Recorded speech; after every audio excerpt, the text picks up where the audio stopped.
International standard book number, જી હા, ISBN. શા માટે જરૂરી છે ISBN?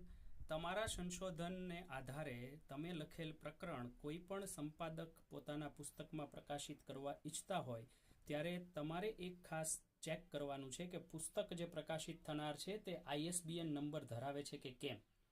તમે પોતે પણ તમારું પુસ્તક કોઈ પણ જગ્યાએ પબ્લિશ કરાવવા માંગતા હો કોઈ પ્રકાશક સાથે, તો એક ખાતરી કરી લો કે તમારું પુસ્તક એ ISBN નંબર પ્રાપ્ત પ્રકાશન થશે કે કેમ. જો તમારું પુસ્તક ISBN નંબર નથી ધરાવતું તો તે માન્ય ગણાતું નથી, કારણ કે તેની ઓથેન્ટિસિટી છે એ ભારત સરકાર દ્વારા જ આપવામાં આવે છે. ISBN નંબર પણ આપણે ઓનલાઈન ફ્રી ઓફ કોસ્ટ મેળવી શકીએ છીએ અને તેના માટે તમે ગૂગલ સર્ચની અંદર જઈ અને સર્ચ કરી શકો છો. Thank you.